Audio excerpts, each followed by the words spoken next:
يلا مستنية ايه؟ الحقي هاتيه وفصصيه وفي الكبة فرميه، والاحلى قرص وقراقيش استخدميه.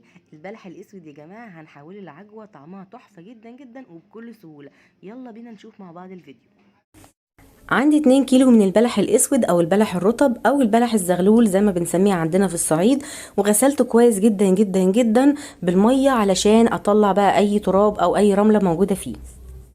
وطبعا بكل سهولة بشيل القشرة بتاعته الموجودة من بره، وطبعا بتتشال معايا بسرعة جدا لانه بلح مستوي. وبعد كده بفتحه نصين وبشيل منه النوى.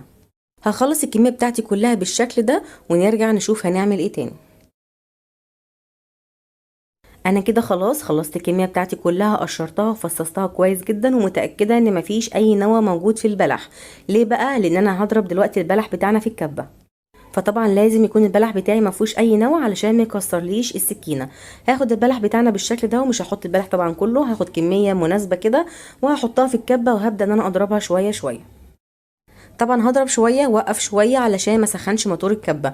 لو لقيتي البلح بيمشي معاكي بصعوبه زي ما حصل معايا كده، هفتح بقى الكبه بتاعتي وهضيف له بقين من الميه، بس مش هكتر عن كده علشان مش عايزاها تكون سايله. وهرجع اضربها تاني كويس جدا. انا عايزه البلح بتاعنا يكون ناعم، مش عايزه اي اثر للبلح خالص. الخطوة التانية هجيب بقى هنا صينية او طاسة تيفال او جرانيت، يفضل يعني لو مش عندك خلاص استخدمي الموجود. احنا بس عايزين العجوة تاخد وقت على النار، تاخد سواها براحتها من غير ما تتلسع معايا. هفضي فيها العجوة بالشكل ده. طبعا بعد ما اكمل باقي الكمية بتاعتي بنفس الطريقة هضرب البلح بتاعنا بنفس الطريقة في الكبة، ولو احتاج حبة مية صغيرين جدا جدا هضيف له لغاية ما انعمها بالشكل ده. بصوا مفيش اي اثر خالص للبلح. هرفعها على النار، وطبعا النار عندي متوسطة ومش هعليها علشان ما تتلسعش معايا وتاخد وقتها. عايزة اقولك ان هي هتاخد معايا من نص ساعة لساعة الا ربع وهتبقى مستوية معاكي وزي الفل. هتسألي تقولي العجوة لونها فاتح كده ليه؟ هقولك علشان ضفنا لها مية اثناء الضرب، وكمان لون البلح نفسه فاتح كده مش غامق. طبعا البلح زي ما قلنا احنا ضفنا له ميه واحده بنضربه، وكمان هو اصلا رباني فيه نسبه ميه، فطبعا لازم كل السوائل دي تتبخر علشان اتاكد ان هي استوت وبقت عجوه. وكمان عشان اضمن ان هي تفضل معايا فتره طويله من غير ما تفسد. فانا هسيبها كده على النار، وكل 5 دقايق هرجع كده واقلبها تقليبه كده حلوه علشان ما تتلسعش معانا زي ما قلت، وكمان عشان كلها تستوي. بعد كده هتبص تلاقي الكميه بتاعتي اتكشت كده، السوائل بتاعتنا كلها اتبخرت اللي احنا ضفناها واللي كانت موجوده في البلح نفسه. وكمان هتبصي هتلاقي ريحه البلح قلبت بريحه عجوه مش ريحه بلح. دلوقتي بقى هضيف اضافات مهمه جدا. هنضيف معلقتين كبار من السمنه البلدي، معلقتين كبار من السمسم متحمص، ما ينفعش السمسم يكون فاتح، وكمان معلقه كبيره من القرفه. ما تقلقيش خالص القرفه طعمها مش بيكون واضح جدا فيها، بس هي بتديها تيست كده وبتديها طعم حلو قوي. بصوا كمان لما العجوه بتاعتنا استوت لونها غمق ازاي، ما بقاش لونها فاتح زي الاول زي ما قلنا. طبعا هي استوت على النار، السكر الموجود فيها اتكرمل، وكمان الميه الموجوده فيها او السوائل اللي احنا حطيناها كلها اتبخرت. شايفه كمان الكميه قلت ازاي؟ كده معناها ان هي بقت مستويه وزي الفل.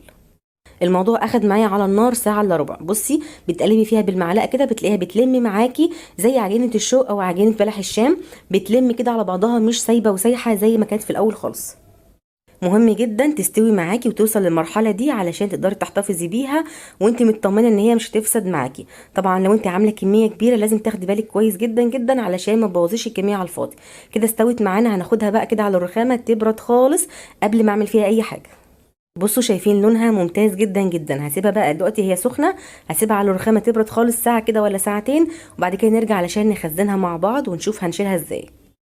بعد ما سبتها بردت خالص، عايزه اقول لكم بارده مش دافيه، بارده خالص. هجيب بقى دلوقتي اكياس تلاجة او اكياس السندوتشات، وهبدا ان انا اعبي فيها العجوه بتاعتنا بالشكل ده. لو حابه تحطيها في اي علب تلاجة او علب بلاستيك تحتفظي بيها في الفريزر براحتك. انا بشوف فكره الكيس البلاستيك ده بتكون اوفر في المكان. بصوا اهو قسمت الكميه بتاعتي على 2 على كيسين، وبخرج الهواء بتاعي كويس جدا جدا وببطط الكيس علشان ما ياخدش معايا مساحه ولا مكان في الفريزر. خدوا بالكم احنا بنشيلها في الفريزر مش التلاجة، وبتقعد معاكي من السنة للسنة. لو انت عاملة كمية كبيرة ما تقلقيش خالص، هتقعد معاكي فترة كبيرة جدا، ووقت ما تحتاجيها هتخرجيها من التلاجة او من الفريزر، يعني هتسيبيها تفك خالص لوحدها، وبعد كده هتلاقيها بقت طرية وزي الفل وتستخدميها في اي حاجة انت عايزاها. عايزه اقول لكم ان انا عملت بيها فيديو قراقيش ومنين بالعجوه تحفه جدا جدا، انا صورته بس لسه هنزله. فبجد جميله جدا وموفره وطعمها حلو جدا جدا.